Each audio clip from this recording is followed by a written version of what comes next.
I think a materialist approach to things is very, very consistent with my experience in Christian social justice. I feel like the deeper I get into anarchist practice, the deeper my faith is getting at the same time. I would hope that, securing means of life for all would be something all people of faith would say, oh yes, that's at the basis of what we believe. Those who are most marginalized know the most about the true, the good, and the beautiful. To me, it's less that I think building class solidarity is a bad thing, as much as it seems like if you don't attend to things like anti-Black racism, that's always going to get in the way of building class solidarity, actually. And when you go back, you find that a lot of revolutionary grassroots participatory movements, the precursors to what you could call the barrio assemblies and these grassroots neighborhood organizations, a lot of these were sponsored by the church. What does it mean to say that the Christian tradition is internally contradictory and there are antagonisms there and you're always being faithful to some aspects and betraying other aspects? Welcome to the Magnificast, a podcast about Christianity and leftist politics. I'm Dean Detloff. And I'm Matt Bernico. I was going to try to think of a really clever sort of subtitle there, but I couldn't think of anyone that was sort of secularism related. Yeah, fair enough. Minister of Religion and Secularism all at once. I'm Matt Bernico, the buffered self. The buffered self. This week on the show, if you haven't guessed already, we are going to talk about the secularism, secularization, every other word that sounds like that. And I think, over the last few weeks, we've been talking about atheism, Marxism, and how revolutionary kinds of Christianity sort of challenge different assumptions on the left. And hopefully that's been interesting. I don't know. It's been fun to think about. But this week, we thought we would tackle those big questions around the secular. And I think those questions actually have a lot of complicated things to say about both Christianity and Marxism. So I think the conversation might get a little bit grad schooly. I studied this problem in my dissertation, and so I have a lot of thoughts about it. But stick with us. We're going to try to figure it out together. It'll be okay. It is important. And listen, it's hard to come up with a podcast idea every single week, and this is the one that you're getting this time around. Just laying it all out there. That's right, folks. We're going to talk about Charles Tayor. We're going to talk about Saba Mahmood. We're going to get into secularism and just how separate the church and the state are, I guess, in this one. But before we do, Dean, I do have a big question for you. Mm-hmm. Okay, maybe two questions. Here's the first one. What is the most secular piece of music you had or you listened to regularly when you were going to an evangelical church? Right. All right, I'll answer this in two phases. The first is I was a late adopter of evangelicalism as a child. I became an evangelical. I prayed the prayer. I gave my life to Christ in, 8th grade or something. So I was 13. And I still had a Linkin Park CD that I had just bought. Mm-hmm. And I was pretty troubled by that situation. I was really into it, loved thinking I just had the worst life in the world when I was 12 years old or whatever, listening to Linkin Park in my bedroom. My life was completely fine, by the way. It was pretty good. Anyway, really tapping into my budding teenage angst, and the idea that I had to give that up in order to give my life to Christ was pretty rough. Also the same with Weird Al Yankovic. I had a bunch of Weird Al CDs, and the youth group was sort of divided over whether or not Weird Al was fine. What did they decide? I had one friend who wanted to get rid of all his Weird Al CDs, and especially his burned ones, because of the property issue, and he gave them to me because I thought I'd take them off of his hands. So I did inherit his Weird Al collection. That's pretty cool. Yeah. Here's how I would answer the question. This is kind of a little bit of a different side of things. My parents were extremely evangelical, and they still are. Nothing's changed. But they themselves brought me to the Weird Al concert. Whoa. So that's pretty cool. That's a cool evangelical thing to do. Sort of a safe, it's a way to listen to popular music in a safe way. Mm-hmm. Where they're not going to tell you about drugs and sex and stuff. But the most secular piece of music I had that definitely made my mom upset was a Bare Naked Ladies CD. Whoa. Yeah, that's right. Canada's finest. Yeah, Canada's Finest. My mom was very skeptical of them. They're called what? She said. She doesn't talk like that, but for the sake of this podcast, she does. It did take a lot of convincing for her to let me buy it from the used CD store, but I did, and then I bought a second one. And if you asked me when I was 13, what I'd do if I had $1 million, I would say buy more Big Naked Lady CDs. Man, going in the reverse direction, I did buy, when I was in high school, I bought a Norma Jean CD, and it was like, Norma Jean is a Christian hardcore band, dear listener who wasn't listening to old Christian hardcore music 10 years ago or something.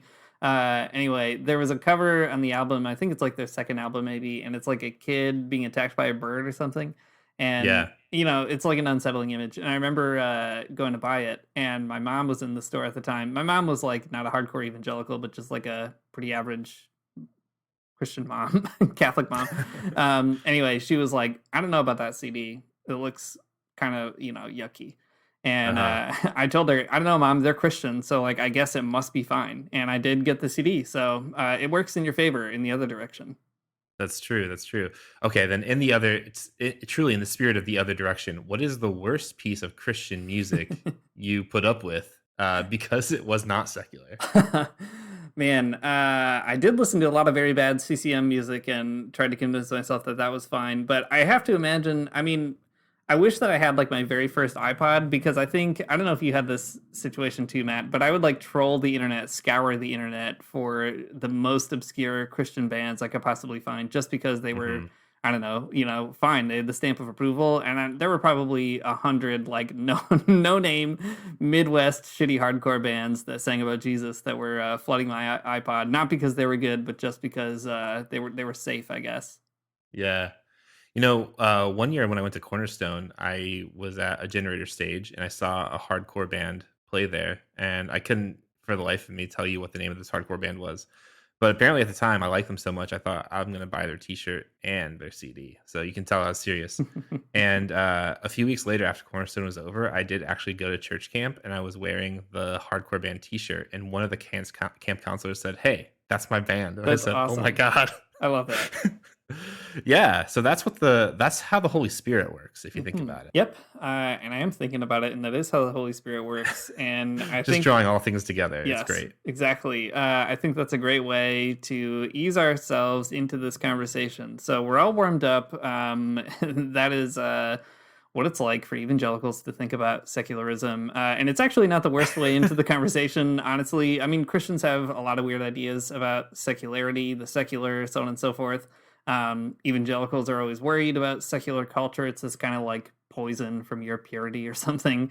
Some Christian traditionalists, the trad cats on the internet and so on, are really concerned about, I don't know, where Christianity has like conceded too much to secular politics or social life. Just got to go to the Latin Mass or the big Anglican smelly Mass or whatever and figure it out. Some theologians are upset about how secularism disciplines expressions of Christian faith. So there's like a lot going on here, obviously. All that to say, Christians don't know what to do with secularism. And let me give you a spoiler. It's because we made it up and we don't know how to handle it. But don't worry, we're going to get to that. We'll stick with a couple of big ideas, maybe. Yeah, that sounds good. Well, before we get to the big ideas, maybe we can start outlining the big ideas with some terminology that will remain important throughout the conversation. Okay, so ordinarily, most people use words that have to do with the word secular as though they're all saying the same thing. So it's really helpful to distinguish between the different ways the word secular shows up in conversations, especially within like religious anthropology and religious studies and all of these other weird subdisciplines and subdisciplines of subdisciplines. So we might kind of lose track of them as we're talking because they get kind of complicated and compound one another, and like there's a discourse within these terms about secular. So for this episode, let's say that secularism means a political ideal and political strategy, and the secular, on the other hand, has to do more with the kind of cultural or social milieu that we're in. And then this other word, secularization, sorry, this is very complicated, is about a historical process. So there's these three different senses of the word. Secularism, meaning a political ideal. The secular, like the culture, the kind of culture, social milieu that we're in, and secularization, which is about the historical process of, secularism. So we'll try our best to keep them all straight, and we'll probably do a bad job because language is complicated, and podcasts are not as clear and concise and careful as writing an essay or something. But anyways, we're laying them all out here at the beginning. We're writing on the big blackboard in the Magnificast grad school classroom, and here they all are. We have these 3 terms laid out. Yeah, the blackboard of your heart. Jesus comes in there and sits down, and he's like, "Yo, let's get to learning." There are 100,000 essays that you can read about all this. It's a big conversation in religious studies. It's a conversation in philosophy of religion, and I think it's actually a really cool conversation. If you're a big nerd and you just want to read some interesting stuff, it's a cool conversation to be part of, I think, anyway. And there are some sort of big names in it. We won't be able to get to most of them or even a lot of them, really. We'll stick to just a few. But I thought it might be helpful to start out talking about the approach of this guy named Charles Tayor, who, if you haven't heard of him, he is Canada's big famous philosopher. He's always winning prizes for how smart he is, I guess. He did. He won a big prize. He won like $1 million or something. He wrote a giant book called A Secular Age that tries to explain how society went from being enchanted, as he puts it, to being disenchanted. There's a lot of other things going on, lots of concepts in the book. And it's pretty influential in a lot of circles. It goes, I don't know, you'll see it like cited by certain progressive Christians. There are Christians who have written summaries of it or who kind of rely on it to tell certain stories about how Christians should engage our culture. So I think it's worth spending a little bit of time on. There's good things about the book. There's very bad things about the book. But it's helpful to maybe just start out getting it on the table, because I do think that one benefit is it's nice to have Taylor as a person to like bounce off of. And I don't know, we'll summarize the secular age in like 15 minutes. So you can have some great party talking points if you want to get into those. Yeah, bring up Charles Taylor at the next party you go to, and I'm sure people will be really into it. The first thing you do after COVID, trap somebody at a party and tell them about Charles Taylor. You've lost all social skills. You don't know how to talk to other people anymore, so you have to just talk to them about Charles Taylor. That's a cool thing for you to do to another human person. Just kidding. Please don't weaponize Charles Taylor at a party. All right, so here's the thing about secularization, that when people talk about, something being secular, something's, in the sense of Christian music, right? On the one hand, POD, no, religious, Christian, is as religious as it gets. We are the youth of the nation, and we're all going to church, is what that music is all about. Rage Against the Machine, though, secular, and we know this because one is about God and one's not. It's so simple. This is like in the world of Charles Taylor, and this kind of separation of religious and secular into these like kind of neat categories are kind of what he calls subtraction stories, right? Where it's just like you can divide them very easily. Whatever is not religious, that you can kind of just like toss out the window. Whatever you have left is secular. That's it. Is that it, Dean? Is there more that can be said? Yeah, I think that's pretty close. And you can kind of understand, I think this is actually one of the best parts of the book. This idea that there are subtraction stories out there about secularization. It's something that everybody kind of hears, but it's nice to have it named. I think like the paradigmatic example of this is somebody like Richard Dawkins or like the New Atheists, who like tell a story about the secular where, one time everybody was religious, and then over time, slowly, they stopped being so stupid. They got rid of all these dumb religious ideas. They're subtracting them over time, and eventually, we'll kind of rid ourselves of all that like ornamentation, and whatever is left underneath, that's the secular. So the secular is kind of identified with like bare humanity or something. It's whatever isn't religious, like you were just saying, Matt. It's what's left over. It doesn't have that kind of religious extra add-on.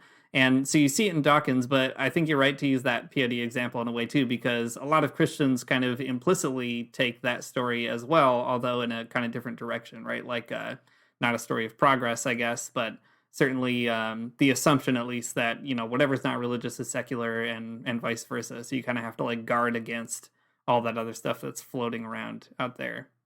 Yeah, and that's like I mean, that's maybe the ground floor. Like that's where people probably start thinking about secularism or the secular. Shoot, now my words are all mixed up. When evangelical Christians talk about something being secular or not, right? They're talking about like the cognitive assent to something, like the cognitive belief that like Right. these people who are like Sonny from POD or whatever, he he believes in God. Like that's what they are like primarily concerned with, I guess. But the thing that's I think important about secularism, right? Like meaning like secularism as like a political strategy or something, is that it's not really always about like the certain belief or unbelief in a particular situation, right? It's about like the ways that power is formed and politics are done, and like the specific cultural forms those things take. Um, like Christian colonization or something, right? That is something that it becomes like secularized for sure. We don't think of it, or at least many people don't think of it as something that's particularly religious, but it has its sort of roots in a certain religious tradition. So it makes things a lot more complicated when we think of secularism as a particular like political strategy about not just the things that you believe in, but the ways that like religious ideas persist through past the point of like a religious border or something. Hmm. Yeah, totally. I mean, that's also an interesting thing in Taylor's story about secularism as well, that rather than being this thing that, you just kind of shear off the religious stuff and then you're left with the secular, he sees secularization, that process of kind of changing our the way that we go about the world. That process emerges out of the history of European Christianity for him specifically. So it's all these arguments that Christians are having over, all kinds of stuff, theologies, arguments over how to relate the government to Christianity, arguments over the Pope, all that kind of stuff. Those arguments kind of slowly emerge into the secular, into this kind of cultural milieu that we're part of. And I think that's really fascinating because, I think, as we'll talk about in a minute when we talk about Saba Mahmood, there are a lot of very important things that Taylor misses in this story. But the one thing that he stresses is that if you want to talk about the secular, you're really talking about something that isn't, as you were just saying, Matt, like something that's reducible to what you mentally assent to, what you agree to, what you think. It's actually about this kind of long history of like, I don't know, the kind of ideas world that we're all moving through, right? Like the water of concepts that we sort of swim in or something like that. I don't know, all these metaphors that suggest suggest something that it's like all around you, right? It's this mode of being in the world or something like that. So all that to say, that sort of way of moving through the secular today emerges in this weird way out of Christianity. And so the secular also inherits a lot of ideas that are kind of born in Christianity, ideas about, I don't know, human dignity for Taylor. He's really into that. Hmm. Who isn't? Dignity's fine, I guess. I don't know. Maybe it isn't. But stuff like that, right? Democracy for Taylor, that also has roots in Christian ways of thinking. So Christianity kind of supplies these ways of thinking that get augmented in different ways into what we know as the secular now. Yeah, that's right. So for Taylor, like this is all just kind of describing the world that it is, but like the secular is not something that's like for him at least, not bad like evangelical Christians think. It's not the Rage Against the Machine CD. It's not something that's like making society degenerate or something, but it's something a little bit different in that sense. Um, okay, Dean, there's another part of Charles Taylor. Sorry, if you guys can't tell, in this whole thing, Dean just wrote a whole dissertation that draws heavily on this, and I only listened to Dean defend his dissertation, so I'm less well read on Charles Taylor. Less so about Saba Mahmood because I've actually read that. But anyways, so I'm gonna defer to Dean on a lot of this content because he is the doctor and the expert on this whole thing. So there's this other part of Charles Taylor that I want to bring up that I would be interested to hear you talk about, Dean, about sort of like the individual subject within in secularism. I think that like one of the big ideas about secularism, at least a related term or something that I think of a lot, is about tolerance and sort of like that idea of Mhm. like, making space for everybody and having sort of a diverse amount of voices, and not everyone has to believe the same thing. We kind of all tolerate one another's beliefs or whatever. It's like very sort of like this nice liberal idea about respecting other people's beliefs. It's, generally good, though has some definite drawbacks. I know that Taylor has a lot of things to say about that as well, especially about like how people y- y- uh, kind of like have this difference of how people negotiate that difference of like internal religious thinking and sort of external, I don't know, comportment in the world, and how that Mhm. can be very complicated. Uh, the joke I made at the very beginning of this conversation was about the buffer itself. So maybe you could talk a bit about that, Dean, the expert of this. Sure, sure. Yeah, I think it's good to get that on the table, and we can pivot to Mahmood after, because so one thing that Taylor does is there's kind of like a descriptive piece of his analysis and then also a prescriptive piece. And when he starts talking about what it's like to live in a secular age or something, doing the kind of existentialist way of reading it, if you want to say it that way. You kind of see both of these in a way. So like when he's describing it, he says basically like in a secular age, everybody experiences their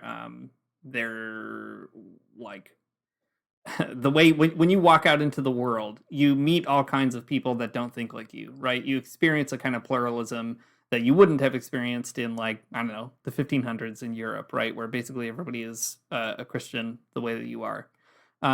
So when you go out into the world and you meet other kinds of people they that don't think like you, that means that your own position is kind of like fragilized internally, right? So you can be a good Catholic, your whole family can be good Catholics, but you walk down the street and you meet like a Muslim or an atheist or somebody who has a pattern of life that is, a world away from yours, it seems. But nevertheless, you're kind of thrown into this world where you're all sort of bumping against each other.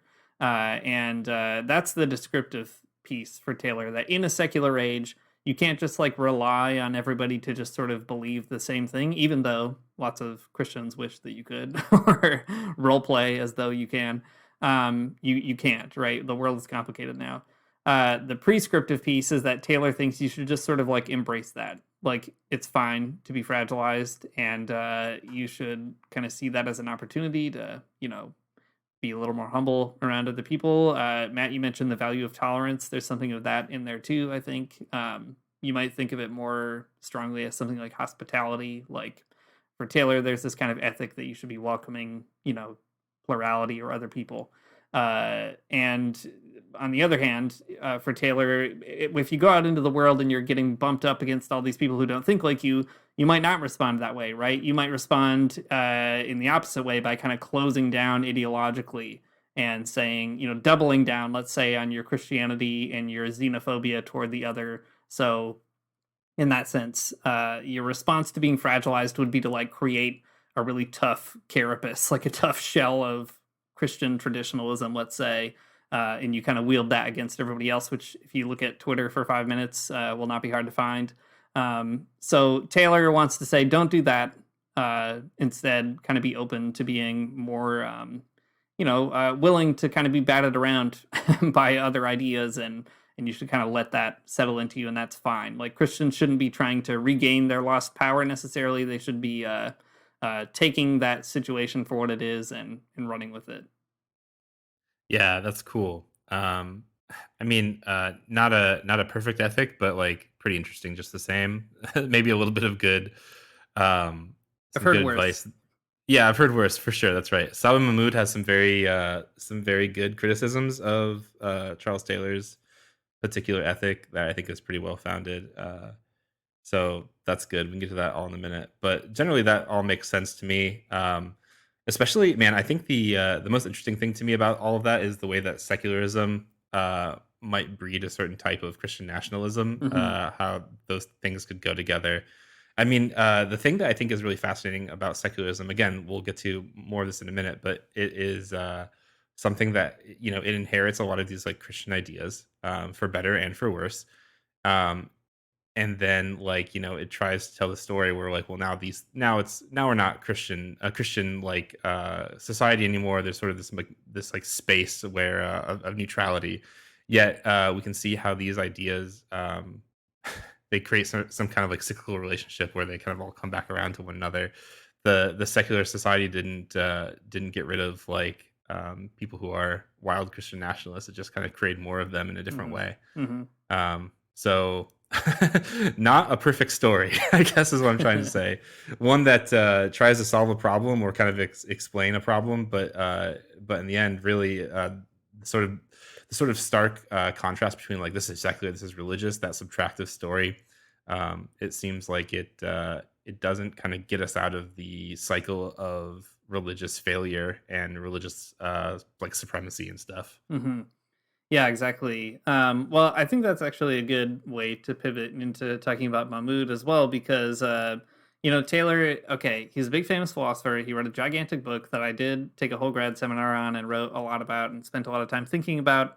But the story that he tells is basically an idealist story, which is to say, at the end of the day, yes, he's attentive to the kind of like cultural milieu that we were in or whatever, but that is all shaped by differences in the way that people sort of think about the world for the most part. There's more to it than that. I don't know. If you're like a real Taylor head, maybe that'll piss you off to hear that he's an idealist, but I'm here to tell you, I think that he is. And, we're invested on this podcast in a certain materialist way of understanding the world and history. And usually we go to Marx for that. But I think you can also find a lot of really cool resources in anthropology for thinking about the materiality of things like the secular and religion. And I really, really appreciate this one anthropologist, Saba Mahmood. She's done a ton of really cool work, but in particular, she has this great critical essay on a secular age that kind of comes at it from, I don't know, she probably wouldn't call it materialist, but I would say a sort of an attention to the material effects of the secular. So maybe we can talk a little bit more about that. Yeah, that sounds good. So Mahmood has some things to say. Okay, hang on. Let me say this. So Dean introduced me to this essay, which is great. I'm all about Dean giving me reading assignments. That's fine. Anyways, he's like, yeah, in this essay, Mahmood gives this really scathing critique of Charles Taylor, and I was ready for it. I read through this entire thing, and I didn't really find the scathing critique. There's definitely a critique for sure, but I don't know if it's scathing. So maybe we can bring some of that scathingness out and get past the collegial the collegial sort of academic language, and let's like really burn Charles Taylor on this one. Sure. So Charles Taylor, this big dumb dipshit, this is what he does. He totally misses the whole importance of colonialism. That's the thing that he does that is so wrong. He's talking all about inheriting these good ideas from Christianity, like democracy and human dignity, all these kind of things. But he doesn't even talk about colonialism. This big guy. I can't believe him. Yeah, I think that's pretty scathing the way that you've put him at. I think he's scathed. He's certainly you've scathed this Canadian bacon for sure. I should say the essay, we didn't even say what it's called. It's called Can Secularism Be Otherwise? And it's in a book called Varieties of Secularism in a Secular Age. Anyway, find it, read it. It's a good essay. But yes, that is sort of the crux of it. That at the end of the day, Taylor has this story about how the world changes and secularization happens. And the wildest part about it, and I have to tell you, the book is gigantic. The book is like 800 pages long. The fact that this is nowhere to be found in it is totally bizarre. Mahmood's criticism is basically that, like, in those 800 pages, Taylor spends all this time telling you how European Christians changed the world, changed themselves, changed the way they think, and now we're all in this secular age. But he never tells you that the primary way in which that happened really was not through ideological clashes, but it was through a really violent engagement with others, with people who were not Christians. The secular age was built on the backs of black slaves, on the backs of attempted genocide of indigenous people, right? And it's built on the conscription of people into Christianity, all kinds of really complicated stuff that's happening. And I think you see this criticism in other places too, right? Like we've talked about Walter Mignolo a handful of times on this podcast. Latin American literary theorist who talks about modernity being kind of constituted by these violent engagements of Europe with people who are not European. That's what Mahmood is doing here. She's saying Taylor tells you this whole story about how the secular happens and never gets around to telling you that, and underneath all that is like a mountain of violence. Mm-hmm.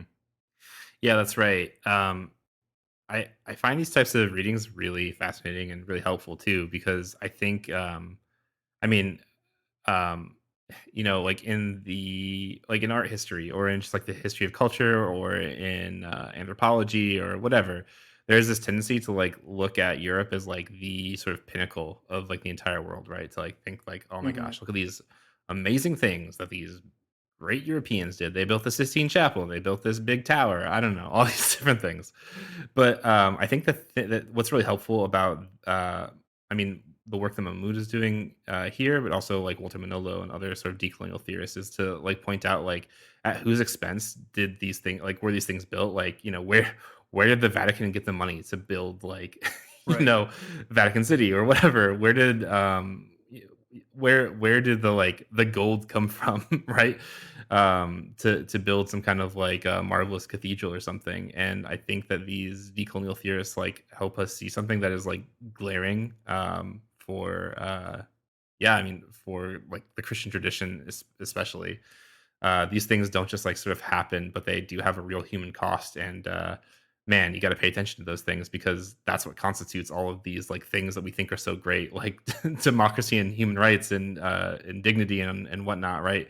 Like they are not possible without like the colonial plundering of the Americas and elsewhere. hmm Yeah, and I think too, this is maybe the scathing piece of the critique. Well, there's a more scathing piece later. Don't worry, we'll get to that one. This is just one other scathing piece that Matt doesn't think is very scathing in Mahmoud's language, so we can maybe sharpen the knife Yeah, a yeah, bit. yeah. But I mentioned a moment ago, Taylor has this way of telling the story of the emergence of the secular that says it's not a subtraction from Christianity. It's actually the kind of product of Christianity, right? It's the long product of Christians arguing with each other and working together and all that kind of stuff, such that the secular inherits both good and bad things from Christianity inside of it. Mahmood has kind of a similar approach to the secular. She also thinks that it was invented by Christians, that it is the process of Christians going out into the world and, making decisions about it and organizing their societies in particular ways. But she says, one thing that's fascinating is the secular inherits a lot of bad habits from Christians that Taylor is, again, pretty blind to or can't seem to understand. And one of the biggest ones is in secularism as a political ideology, to kind of make that clear again. In secularism, there's this kind of assumption that on the government's part, there's no state church, no state religion. Everyone's kind of free to do their thing, and that's that. The state shouldn't intervene, and in fact, it should protect people from being pressured into religious authorities, or and it should protect religious minorities and all that. Mahmood says, though, secularism as a political ideology was invented by Christians. And by virtue of inheriting that history, the colonial history, the Christian history, the Eurocentric history, secularism also inherits all these Christian anxieties about non-Christians in particular. So just to give you a concrete example, when a government is concerned about policing religious identity, typically they're not really concerned about Christians, right? They're usually concerned about Muslims these days, especially. You can see this in like France with all kinds of debates over like women wearing a veil, for example, or in Quebec there was a similar thing that just happened quite recently where they banned wearing the veil in public. This ban was done in the name of secularism, right? To say that Quebec is a secular province. And when I say in public, I mean for public employees, or even like if you're on the bus using public services, it's very draconian, a really wild law. So it's done in the name of the secular because they want a secular province, but it ends up targeting Muslims in particular. And, people will sometimes point to, like, in secular societies that are particularly anxious about religion, usually, even if they're pretty anti-clerical, it would be way more acceptable for, like, a Catholic nun to walk down the street in a habit than to see Yeah. a Muslim walking down in, a number of iterations of their own clothing. And that, I think, is really fascinating, that Mahmood is basically saying, yes, secularism does emerge out of Christianity, but it's kind of like Christianity and its own anxieties by a different name. And I think that is a super important and really wild insight. Yeah, it is definitely an important insight. I mean, it's the it's such a interesting reading of Charles Taylor, though, because it's like Charles Taylor is right, but also he doesn't realize how how kind of like scathing being, or like how bad being right is, maybe, or something. um where yeah, I mean, you don't just get to claim the good stuff, it's the bad stuff too, or the intolerances too. You can't just you can't pick and choose your inheritance. You have to kind of take it all, whether you like it or not. um but yeah, it's a good word. It's definitely a good note to make as we consider the ways things work out in our own lives or our own cities or whatever. Even like other things too, like a minaret band that was like a big thing in Switzerland for a time too, where you couldn't, or even like calls to prayer, like that would be sort of seen as like it is like sort of anti-Muslim, but in the name of secularization. Um, yeah, a pretty troubling thing to say, the very least. Well, Dean, how about the other part of Mahmood's essay? So we talked about, like, really briefly earlier about Charles Taylor, sort of like the ethic that he wants Christians to take away from these observations about secularism. He wants to make Christians more open to people, to have some type of epistemic humility or being hospitable to others and stuff. But Mahmood has a different take for sure, and this is where some of the scathing stuff comes in. I think certainly. So Mahmood says, if you can't even recognize how Christianity got so hegemonic in the first place, this is paraphrasing. This isn't what she says directly, but she says, if you can't even recognize how Christianity got so hegemonic in the first place, you're going to just end up repeating those Christian failures. The more that you try to be like open or tolerant or even hospitable, right? Like the thing is that if you are just kind of picking the good parts of Christianity and saying the rest isn't, that's not Christian, or that's like that's a different situation, or whatever altogether. You might end up just repeating the same things over and over, the same mistakes, the same sort of negative disposition towards other people, and so on. And in fact, she says that Charles Taylor is exactly guilty of this kind of thing, in not being able to attend to the history of like Christian colonialism. I mean, he ends up just kind of recreating it, or at least giving it a lot more room to breathe than one should. Yeah, I mean, it's interesting because, like, Taylor does constantly say in a secular age that he's like, you do have to take the good with the bad by the time you get to the secular, and he thinks that he's kind of willing to admit that, and he tries in his own way to do that. But for Mahmood, it's a complete failure to recognize what, in fact, the bad actually is. He misses that colonial violence, and in doing so, like you said, Matt, he ends up kind of sabotaging his own desire to be more open. And Mahmood is she is very diplomatic for sure. She praises Taylor even for being like, it's good. Like, yes, I hope Christians become better. Like she's like, yes, let's sort it out. But if they do it like this, they're not going to be able to do it, is kind of what she says. I'll read just the last paragraph maybe from this essay, which I think is really good. She says, I don't know, this is kind of long, but it's worth it. If the task of contemporary Christianity is to become open to others, would it not need to begin with an internal accounting of how this historical privilege structures the possibility of communication across difference? Given the simultaneous claim to the singularity and universality of Christianity that's part of the history of Christian secularism, would it not be necessary to address this history internally before any reconciliation could be reached with others? Christianity's historical relationship to its others, to put it another way, would have to become internal to Christianity's current preoccupations in order to embark on what is truly a worthy project of interreligious dialogue.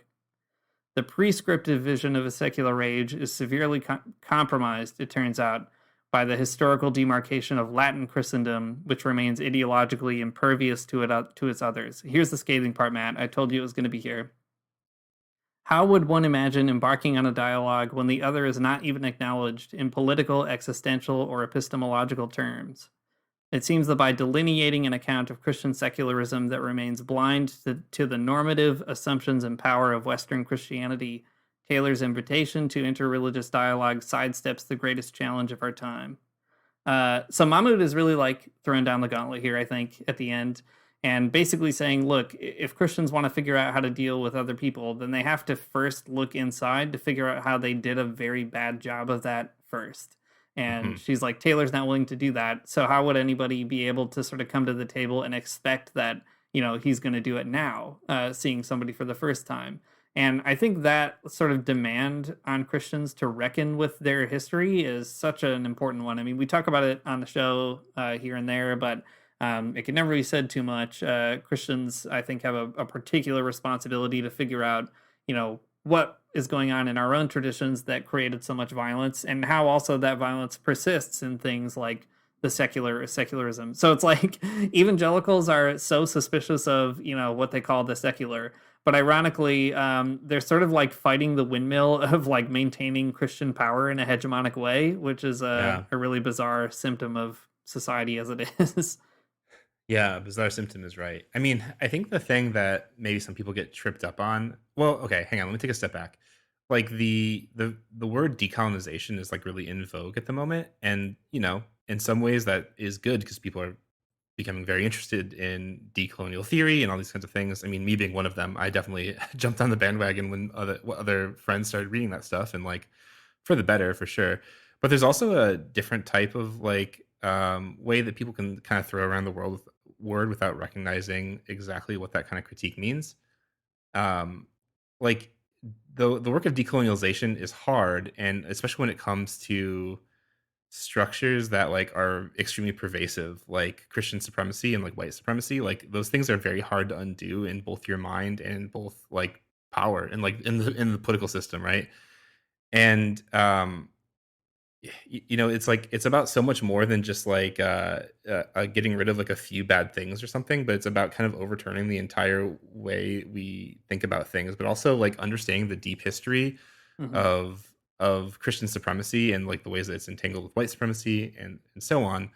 But like it's not just that like these things it's just not like colonialism is not proximal to Christianity, but it is like integral to it. And I think that is a part that is very difficult to like that I think that sometimes when people just toss around the word decoloniality or decolonize Christianity or something, like I think the integralness of colonialism to that project becomes sort of lost, or maybe sometimes people don't think that through exactly.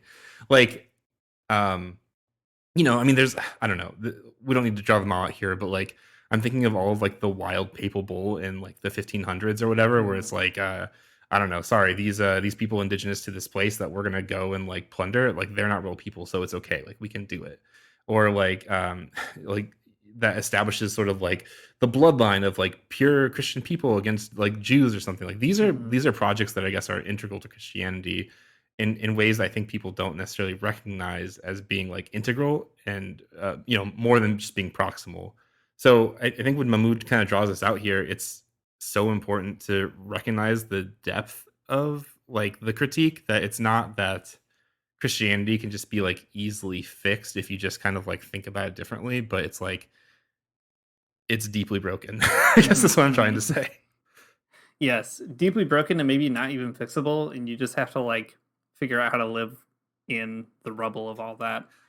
Yeah, I guess that seems like the important part. I mean, we can kind of talk about this more as we get into it, but like, okay, again, I've said the word like cheap decolonization a few times, and maybe I'm going to regret saying that or something. Maybe that's not the best way to put it, but like, I feel like you probably know what I mean. Like, there's a tendency for people to like kind of like latch onto an idea and not engage with it fully or something. Like as just like as a Twitter trend. I'm not like trying to draw out like I'm not gonna throw shade at someone specifically or here or something, but people just say decolonizing this, decolonizing that, whatever. But yeah, I mean, like, it's deeply broken, and that there might not be a way to fix it, and like, and that's all you can do is just kind of understand that it's broken. Hmm. Um, and it's not like it's not fixable in the way that you might like it to be. Hmm. Yeah, I mean, there's like a handful of theologians who draw from similar sources as people like Mahmood and other people, and they sort of say, yeah, secularism disciplines people, but it also disciplines like left wing Christians, for example, or like Christians who are out in the public sphere. And I mean, there is actually some truth to that, and it is very interesting, and I think people should think more about it. For example, like I always think about the Kings Bay Plowshares 7, who Yeah. are a group of Catholic people who recently have been in jail and incarcerated for anti-nuclear action. They all cite their religious identity, right? Their Catholic identity in their defense and what they're doing. But like, we have a Catholic president right now, as a handful of journalists like to remind us all the time. But that particular Catholic president is never going to see those commitments that they've made as like protected by religious freedom acts or something, right? Right. So there's this way that like the secular is kind of hand in hand with maintaining like global capitalism and specific versions of U.S. hegemony, and like it's true that Christians fall out of that, right? Or you can think of the way that certain forms of Christianity get disciplined, like liberation theology. And even lots of people on the left are super nervous about things like liberation theology because of a certain secularism that precludes them from working together or understanding how history is complicated, and Christianity and other faiths can be revolutionary forces. So all that to say, there's a grain of truth, a big grain of truth. There is a real truth. Even I'm inflating it bigger and bigger to the idea that secularism can discipline Christians too. But at the end of the day, like it makes a huge difference how we sort that out. And I think the key is not to sort of run over Mahmood's point here, which is that like, look, you can't really get to the exciting stuff or like the potential good stuff of Christianity without doing that extremely difficult work of like plumbing the depths of why, like even that, like those examples that I just gave are sort of a Christian technology being turned against certain kinds of Christianity. And wielded by other Christians, basically, right? So it's still a kind of intra-Christian problem in this weird way, even though it's mediated by a term that we kind of see as being outside. Yeah, that's right. Um, an interesting thing to happen for sure. That is troubling this whole other way. Well, okay. So we've said, oh, sorry, I've said, I don't want to put words in your mouth, Dean. Well, I guess you said it too. Christianity's broken, man. That's what we were saying. There might not be a way to fix it, but some other people who are not us think that maybe there are some ways to work around these problems.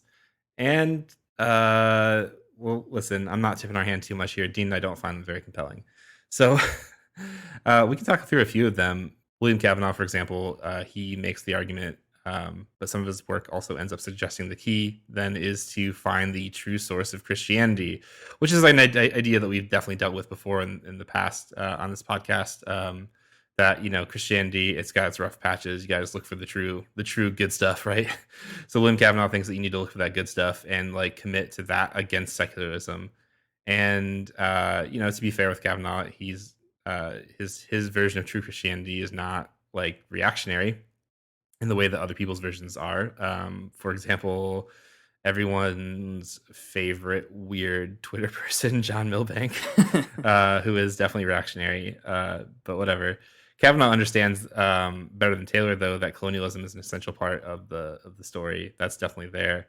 But there's still like a certain retreat that they're into like this idea that there's a true Christian core that just like it's failed, right? There's the idea that there's like a true Christianity that just like hasn't been tried yet, right? Or like where some people have tried it, but we just lost our way, and so on. And I don't know that if you were going to take the stories and like the analysis of decolonial theorists, that's not something you can actually believe. Like I think that if you really like, I don't know, if you read people like Manolo or Mahmood or whatever, like you can't accept those two stories about Christianity side by side, right? That there's one true Christianity that's like really good, at its core that we just need to get back to, and also that Christianity is like there's an integral colonialism to it. There's like an idea in there that like produces supremacy. Like those two ideas can't live side by side. Yeah, I mean, it's so tough because it's like Kavanaugh says a lot of cool things. I guess I've read a lot of his stuff, and it's fine as far as it goes. But yeah, that kind of retreat into being like, well, if we kind of just model ourselves more strongly on the Eucharist than we did before, or like if we all kind of read Henri de Lubac or like some other Catholic European theologian, we could maybe sort it out. I'm reducing Kavanaugh here. He's more sophisticated than that, but you get that sense in a lot of people. I think it's kind of like a popular idea, and yeah, it totally ignores the violence at the heart of Christianity. I want to say, to be clear, like I don't want to conflate all Christianity with like Western European colonial Christianity, because there are other Christianities, big ones even, right? Like Eastern traditions of it that don't fall into this same colonial history, indigenous versions of it in, the Middle East or whatever, like different expressions of it in Africa. And again, sort of forms of Christianity that have sort of mutated so much that now they're anti-colonial in a lot of ways too. So it's not to say that like, whatever, everybody has to now be kind of conscripted into the European project of colonization, because that in itself would be very bad. But it's just to say that, like, look, if you're a Christian listening to this podcast, probably you don't fall into those categories, is my guess. Maybe you do, and congrats. I don't know. You have to figure it out your own way. I don't know what that's like, but yeah. I think Mahmood actually makes space for that in her chapter too. She says, that's right. in a few different places there, she kind of brings up these other Christian traditions that are a bit different, and also, I mean, just the point too that like it's not that there's like one homogenous Christianity forever and ever. Yes. Even in these these political moments too, it's like Christianity does also shift and change. Like the colonial Christianity like shifts and changes, that the Western European kind. It's not been static or whatever since 70 AD or whatever. It's always kind of moved and changed. I mean, like the external and internal pressures are always kind of changing the furniture around and knocking the walls down or whatever. It's all kind of in flux. But some of those roots, they spread out and produce. I'm about to make some other kind of analogy. Some of the roots of that like Western Christianity, they spread out and they make the gross tree that has the stinky fruit that you don't like. That's right. Yeah.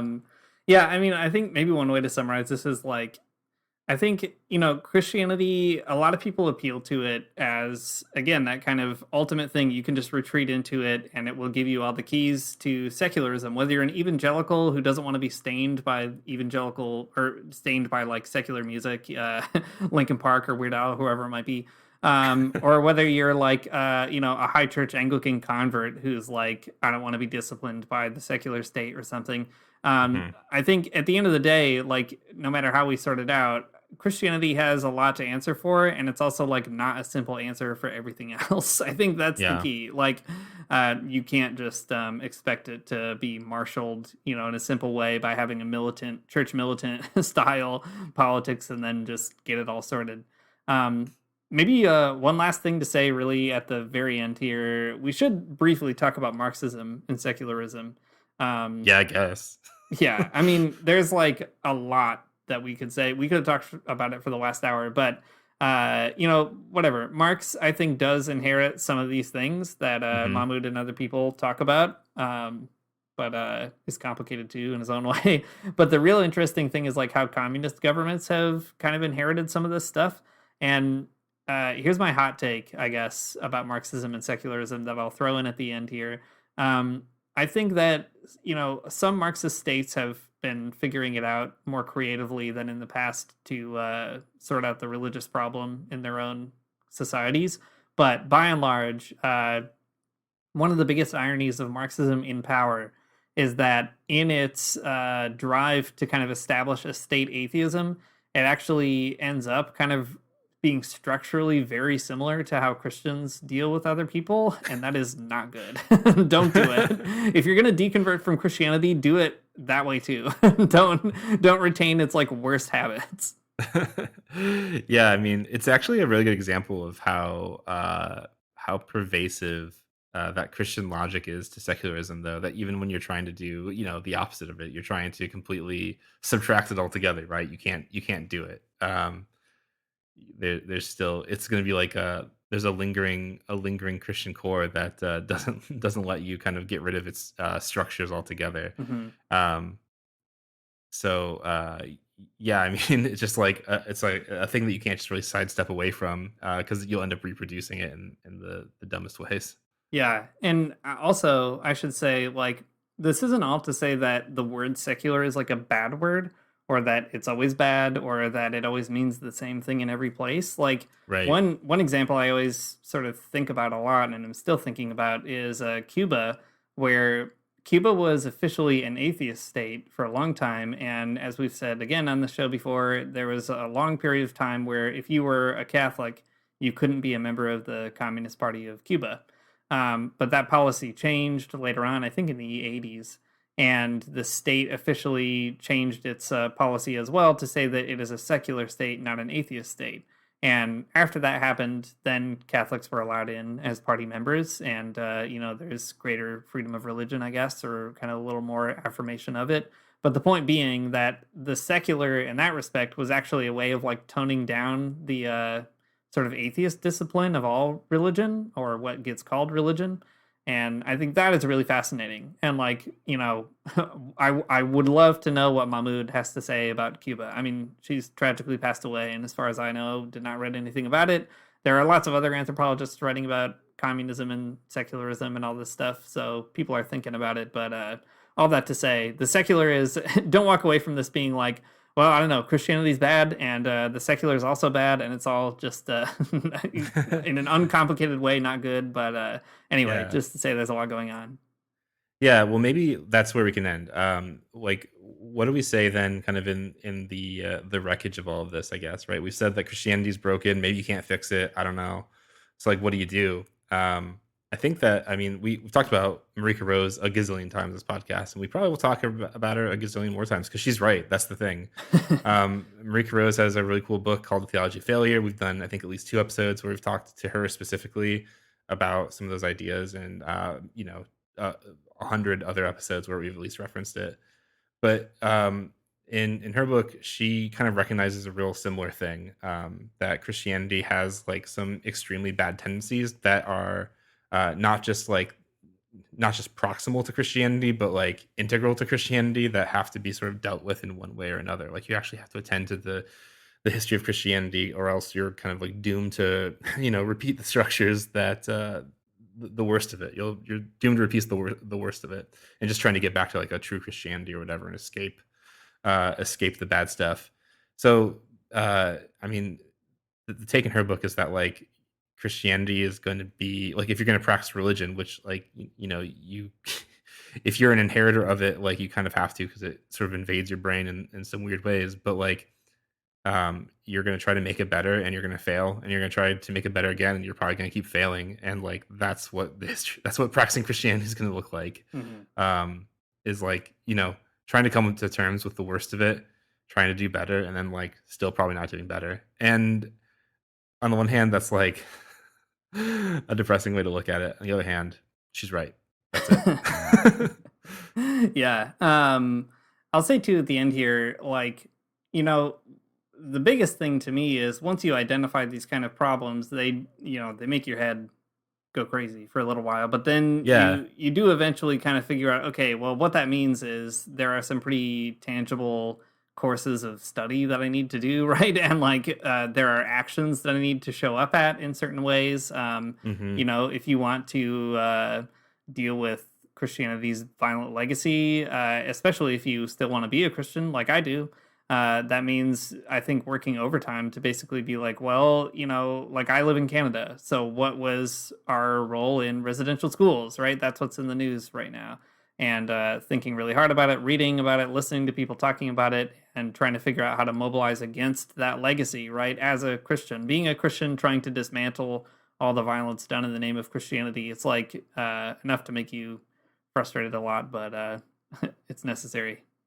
Yeah, maybe that is like the sort of hopeful core of that that theology of failure or something, that there is something to be done.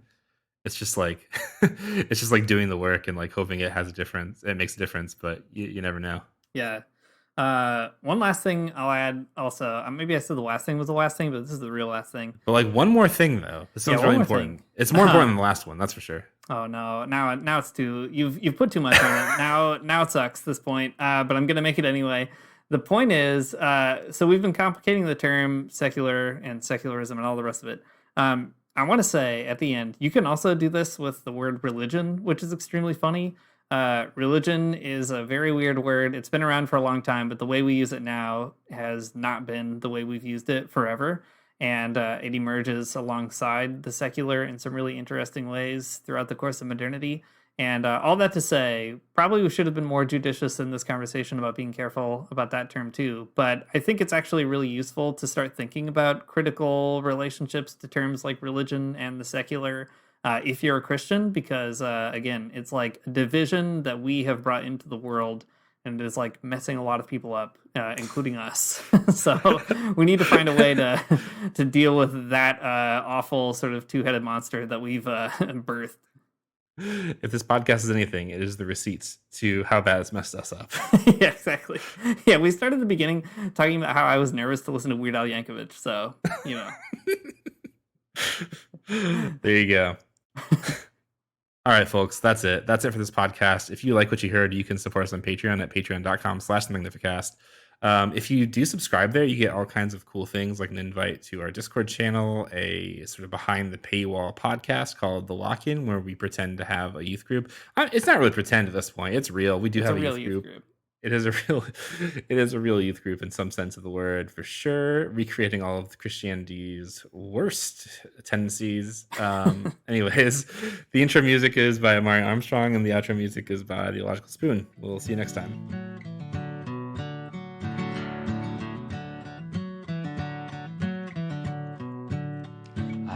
Get up for church in the morning, souls alive. Heaven come to earth and there won't be no church. We'll meet down by the riverside. There we'll swim with all creation. Never get tired, never bored. Don't worry, someday there'll be no dam between us and our Lord.